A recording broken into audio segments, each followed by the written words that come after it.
Hi guys, it's Brittany. I am starting this channel. You guys won't be seeing my face in these videos because they will be book narrations. And to start off my book narrations, I'm going to start off with one of my favorite books. It's Cut by Patricia McCormick. These videos will be done 20 pages at a time. So, yeah. Okay.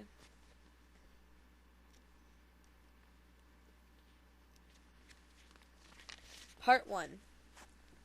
You say it's up to me to do the talking. You lean forward, place a box of tissues in front of me, and your black leather chair groans like a living thing. Like the cow it used to be before someone killed it and turned it into a chair in a shrink's office in a loony bin. Your stocking legs make a shushing sound as you cross them. Can you remember how it started, you say? I remember exactly. It was at the last cross-country meet, right after the 4th-mile mark. Everybody had passed me, just like the week before, and the week before that. Everybody, except a girl from the other team. We were the only ones left in the last stretch of the course, the part that winds through the woods and comes out behind the school. Our shadows passed along each other, the ground sideways. Slowly, they merged. Then her shadow passed mine. The soles of her sneakers swam up and down in front of me, first one, then the other, a grid of ridges that spelled out the upside-down name of the shoe company. My steps fell in time with hers. My feet went where her feet had just been. She leaned in around a corner, I leaned in around a corner. She breathed, I breathed. Then she was gone. I couldn't even picture her anymore. But what scared me, really scared me, was that I couldn't remember the moment when I stopped seeing her, and I knew that then that if I couldn't see her, no one could see me. Sounds from the track meet floated by, a whistle trilling, muffled applause, the weak sputtering of gloved hands clapping. I was still running, but now I was off the path, heading away from the finish line, past the cars in the parking lot, the flagpole, and the Homes of the Lion sign. Past fast food places, and car repair shops and video stores. Past the new houses in the park, until somehow I was at the entrance of our development. It was starting to get dark now, and I slowed down, walking past houses with windows of square yellow light where mothers were inside making dinner, past houses with windows of square blue light where kids were inside watching TV, to our house, where the driveway was empty and the lights were off. I let myself in and flipped the light switch. There was an explosion of light. The kitchen slid sideways, then rightened itself. I leaned against the door. "I'm home," I said to no one. The room tilted left, then right, then straightened out.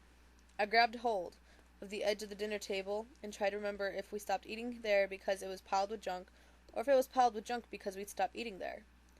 On the table there was a roll of batting, a glue gun, a doily, a 1997 Crafty Kitchens catalog. Next to the catalog was a special craft knife with the word X-Acto on the handle. It was sleek, like a fountain pen, with a thin triangular blade at the tip. I picked it up and laid the blade against the doily. The little knots came undone, just like that.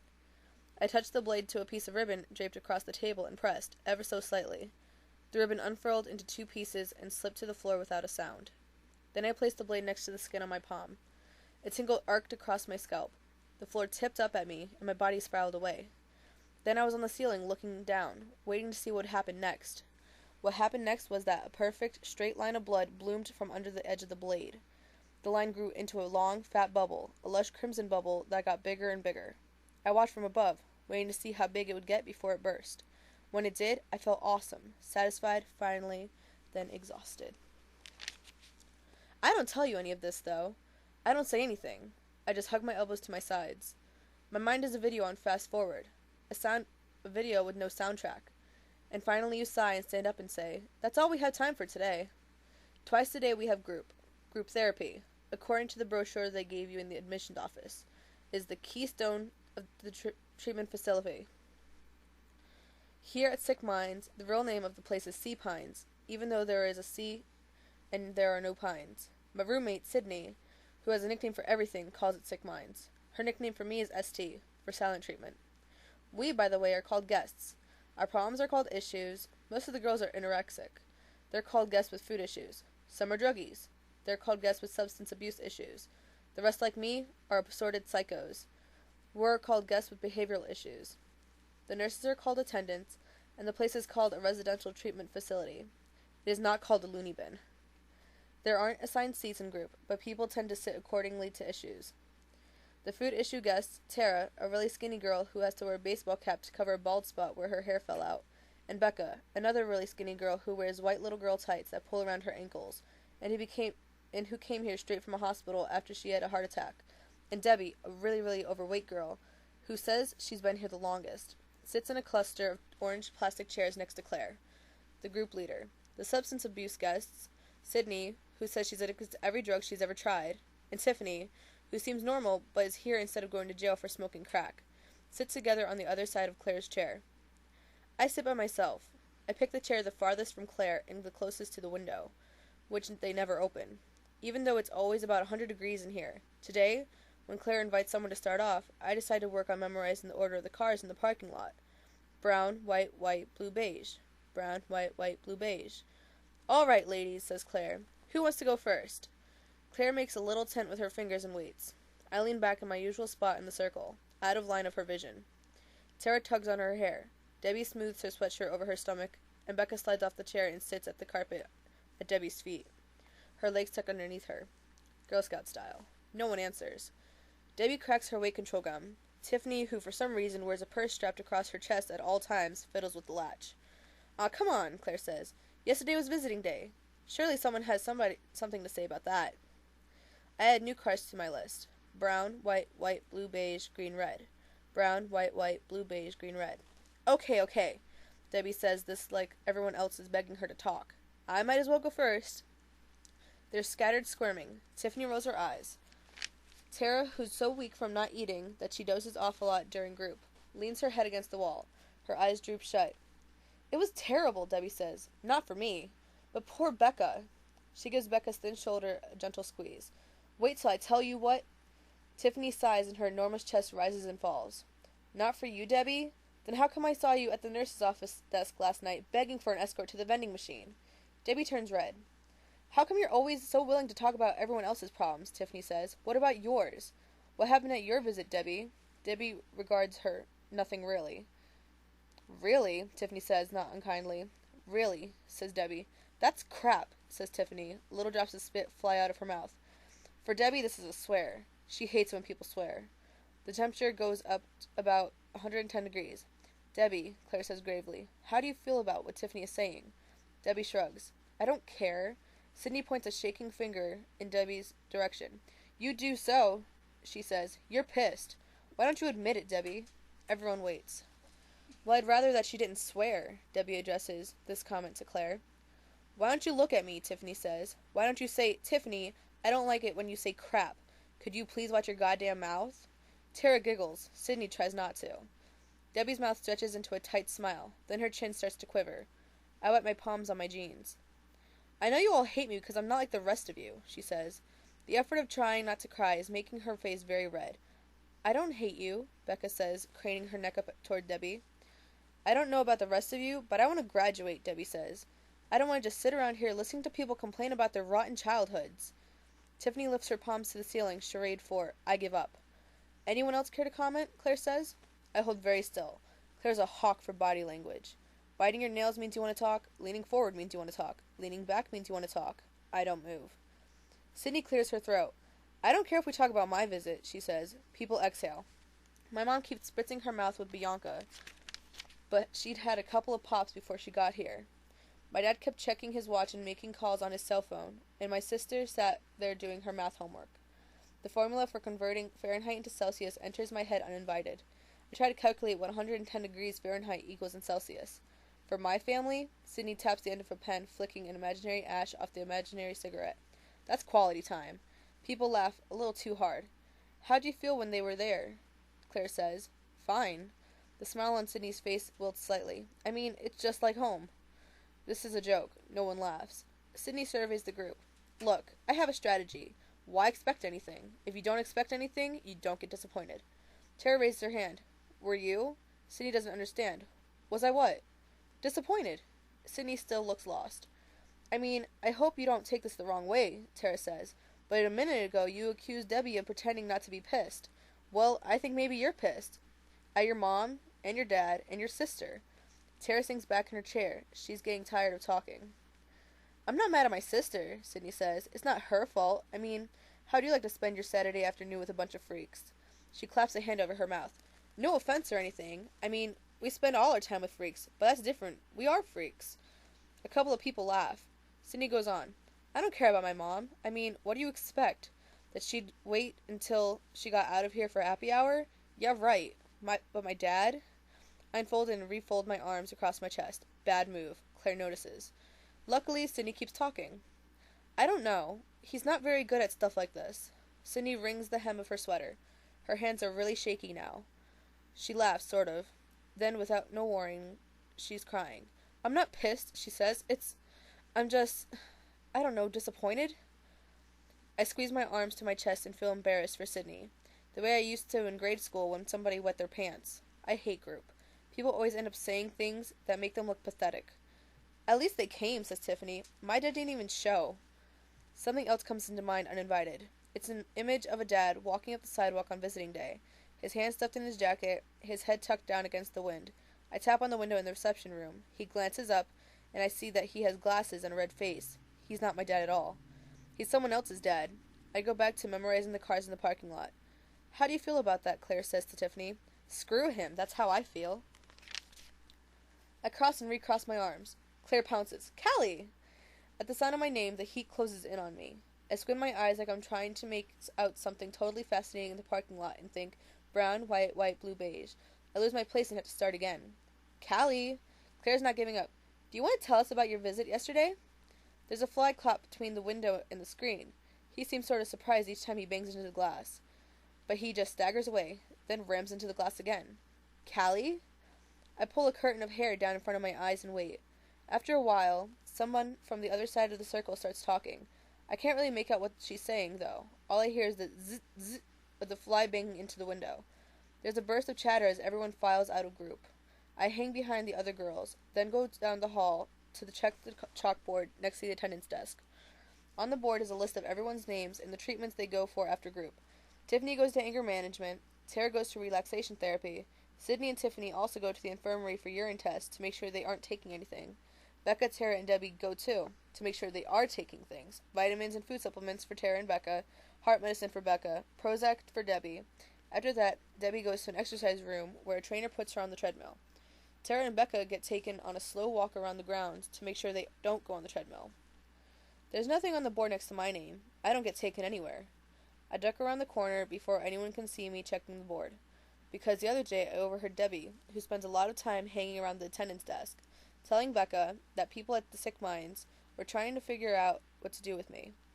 When you're a level 0, a new guest, or a guest exhibiting inappropriate behavior, you aren't allowed to go anywhere unsupervised. Level 2s, anybody who's accumulated 10 points for appropriate behavior, are allowed to go to the day room and their appointments on their own, but they have to get escorts to go to the laundry room or the vending machine. Level 3s, people who are about to graduate like Debbie, are the escorts. But even level 3s with food issues have to get attendants or other level 3s to escort them to vending machines. It's complicated learning the sick mind system. It's easier being a level 1 if you ask me. Since I'm a level 1, the only place I can go while everyone else is in treatment is study hall. It's supervised by the attendant named Cynthia, who sits in the front of the classroom answering multiple choice questions in a big workbook. The only good thing about afternoon study hall, besides the fact that I'm usually the only one there, is that it's quiet. There are signs all over the place politely reminding us guests to respect each other's needs for silence. At least in here, I'm actually displaying appropriate behavior. The walls are lined with corkboard that other guests have covered with graffiti. I spend a lot of time reading their messages, names, and comments like, "This place sucks," or "Mrs. Bryant is a bitch." Mrs. Bryant is either the lady who works in the admissions office or the head of the place. I'm not sure. Mostly I listen to the rustling of paper as Cynthia turns the pages in her workbook. I take my favorite seat in the back of the room, in the corner farthest away from Cynthia, and pretend to do the geometry assignment that my school faxed in. Really, I watch the dog who lives next to the maintenance shed. All he does is sleep and pace. Mostly he sleeps, but right now he's pacing back and forth in front of his doghouse. He's barking like mad at a delivery truck that's coming up the hot driveway. He trots to the end of his chain, barks, then turns and trots back. Then he turns around and does the same thing all over again. He's gone back and forth so many times, he's worn a dirt path in front of his house.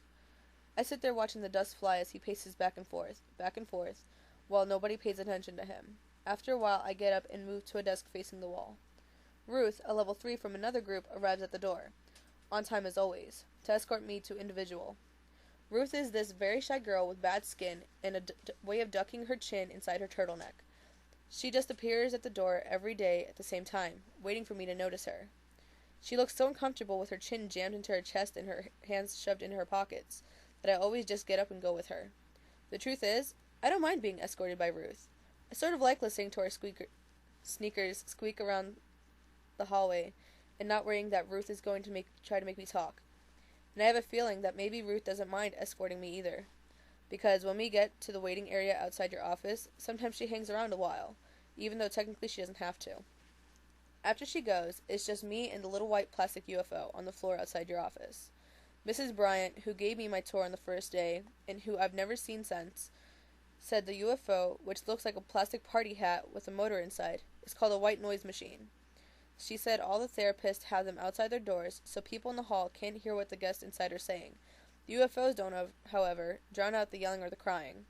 Since I'm not talking, or yelling or crying, you could turn off the UFO during our session. That way, sick minds could save a little on the electric bill. I think about telling you that, but of course that would require talking, which would require turning on the UFO. You open your door and invite me in to come in. I consider lying down on the couch, thinking how nice it would be to take a nap there for the next hour. But I sit in my usual spot, the corner farthest from you and your dead cow chair. You sit down and ask about visiting day. How was it for you? You say. I study your shoes. They're tiny, black witch shoes with silver buckles. What was it like seeing your family? Your shoes look like they're made of fabric, like they're too delicate to be worn in the real world. Is there anything you want to tell me? I consider saying something totally stupid, something so boringly normal that you'll finally give up and leave me alone. I think about telling you that my mom wore her good wool coat, the one she wears to church and to the doctor's appointments. Or about telling you that she looked tired, like the before people in the before and after pictures in her magazines. Or about how she started massaging her forehead as soon as she walked into the reception room. Sam looked scared and excited all at once. He also seemed skinnier than ever. Even though he was wearing a bulky red sweatshirt, his inhaler made a big bulge from inside his front shirt pocket. He let me hug him, then shoved a card at me. I made this for you, he said. The card had pictures of cats all over it. Cats dancing, cats jumping rope, cats drinking tea, cats playing basketball. Sam's a really good artist for a third grader. I imagine myself telling you this. In a smart voice, sane voice. But his spelling really sucks. The card, which I hid under the mattress back in my room, says, Hop, you're feeling better. It's signed by Sam and Linus. Linus is our cat, I'd explain to you. You'd nod thoughtfully, and I'd go on to explain that Linus has to live outside now, since the doctor said she was one of the reasons that was making Sam sick. I'd tell you that we named her Linus, even though she's a girl, because she used to carry around a sock in her mouth when she was a baby. It looked like a security blanket, so we called her Linus. I'd tell you. You'd smile. We'd make small talk, except that I don't make talk, small or otherwise. It was weird not saying anything to Sam when he handed me the card. I patted him on the head instead. Then my mom started sniffling, so I was able to walk away and get her tissue from the coffee table. That's one good thing about this place, I tell you. There are tissue boxes everywhere. I steered my mom and Sam over to a couch in the reception room. Sam looked around, his mouth hanging open like it does when he watches TV. Why is this place called Sea Pines? He was waiting for me to answer, I think, but I was too busy pulling a loose thread on the seat cushion. I pictured the whole couch coming unraveled, and the three of us sitting on the floor in a giant pile of couch thread. My mom was rubbing her temples. It's just the name, Sam, like Pembroke Manor, where Graham lived. She finally said, Where Graham died, you mean? Sam said. Well, she gazed past Sam around the reception room, trying to see what the other families were doing. That place smelled bad, Sam said. Well, Sam, this is different, my mom said. This is a perfectly nice place. But what is it? Why is Cal here anyhow? Lower your voice, she said. I already told you. She's not feeling well. She doesn't look sick. Shh, she said. Let's talk about something pleasant during the time we have, shall we? She folded a tissue in her lap, then turned to me. How's your roommate? Is she a nice girl? I got up and stood by the window, scanning the parking lot for my dad. I saw a man coming up the sidewalk, and I tapped on the window. He lifted his head, and I realized he wasn't my dad at all. The sliding doors opened, and the man came in and gave Tara a big hug. If you're looking for Dad, he's not coming, Sam said. My mom blew her nose. I kept looking at the window. I didn't expect to see our car in the parking lot, since my mom doesn't drive anywhere anymore. She's terrified of big trucks and of missing her exit on the highway. She's also terrified of E. coli and hamburgers, child nappers at the mall, lead in drinking water, and of course, dust mites, animal fur, molds, spores, pollen, and anything else that might give Sam an asthma attack. I don't know what I expected to see in the parking lot, but I kept watching. "Mommy," said Sam, "can I get some candy?" He was pointing to the vending machine. My mom said yes, and I thought about how Sam could just walk over and buy himself a Snickers without an escort. My mom gave him a bunch of quarters, and he actually skipped, over to the vending machine.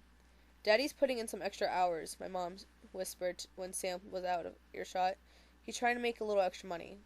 She folded her tissue into a neat square, then a smaller one, then an even smaller one. Keeping track made me dizzy. "We got a letter from the insurance company." She was speaking so quietly. I had to lean in to hear her. "They won't pay for your treatment here." The reception room lifted off the foundation, floated for a second, then became solid again. I checked to see if my mom noticed.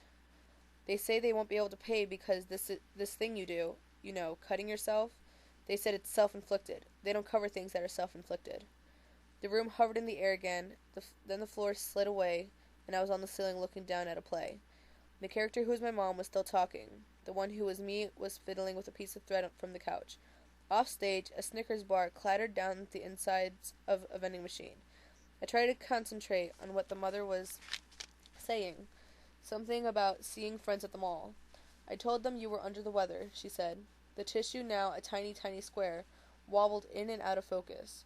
"Are you keeping up with your schoolwork?" The mother's mouth was moving, but the character that was me was walking away, through the maze of sofas and coffee tables, and more sofas, until finally I was in the visitor's restroom, rubbing my wrists along the teeth of the paper towel dispenser. It was like my whole body was just this one spot on my arm that was begging to be scratched, carved, cut, anything for relief. There was a jab, bright beads of blood, and finally I was okay. I pulled my shirt sleeve down, pressed my cheek against the cool tile wall for a minute, then walked back into the reception room, like everything was fine. Except that the reception room was practically empty. I'd been in the restroom only a minute, I thought, but my mom and Sam and just about everyone else was gone. I made my way through the grid of sofas and coffee tables, forcing myself to concentrate, to slow down, so I didn't break into a run. I finally found Sam down the hall, sitting by himself in the game room. This dark little library-type place where they kept the board games and cards that nobody ever plays. The game room is my favorite place here. I go there just about every night during free time to get away from the fake laughter from the TV in the day room, and the fake applause from the TV at the attendance desk, and all the radios and the blow dryers in the dorm. When I came in, Sam turned around and grinned, showing off his big, new rabbity front teeth. "Cal, look what game they have," he said. "Connect Four." Connect Four, a kind of tic-tac-toe, where you have to get 4 checkers in a row in a plastic stand, is our favorite game to play together. We started playing it when Sam first got sick, and he wasn't allowed to run around anymore. In the beginning, I let him win, because he was younger and because he was sick. Now he beats me every time. I don't know how he does it, but Sam has this way of seeing 2 or 3 ways to win. Meanwhile, I use up all my moves trying to block him, or trying to get 4 in a row in a straight up-and-down line, until Sam yells, "Gotcha!" and points to some diagonal row I completely overlooked. "Want to play?" he said. I checked to make sure no one was around. "Sure," I wanted to say. "Sure." I willed myself to speak, but nothing happened. I sent commands from my brain to my mouth. Nothing. I wondered if a person's voice muscles can forget how to work if they're not used for a long time. I stared out the window for a while, like the answer might be out there. I nodded. Sam took the black checkers. I took the red. That's the way it always was. We don't even have to discuss it. The only sound as we sat at the card table playing was the click of checkers dropping into their slots. I imagined myself saying chatty big sister things, about Linus, about Sam's hockey card collection, but just thinking about talking was exhausting. Sam plunked a checker into the plastic stand. He pointed to a row of 4 blacks that seemed to appear out of nowhere. "Gotcha," he said. "Want to play again?" He didn't wait. "Okay," he answered himself. It dawned on me that Sam understood. Somehow he knew, in his weird, wise 8-year-old way, that I wasn't talking. So he talked for both of us. I answered by putting a red checker in the center slot. It was my favorite opening move. "Cal," he said, shaking his head, an old, tired Sam who pretended to be disappointed in me. You need to think laterally. I watched while he put a black checker in the last row. That means seeing things a couple of different ways, he said. Mr. Weiss says I'm good at that. I put another red checker above the first one and wondered who Mr. Weiss was. He's my tutor. Another black checker went in, blocking my row. He comes to the house. That meant Sam was too sick to go to school again, which meant my mom must be more upset than ever, which meant my dad would be spending more time than ever at work, or more time out with customers, or people he hoped would be customers, but somehow never turned into customers.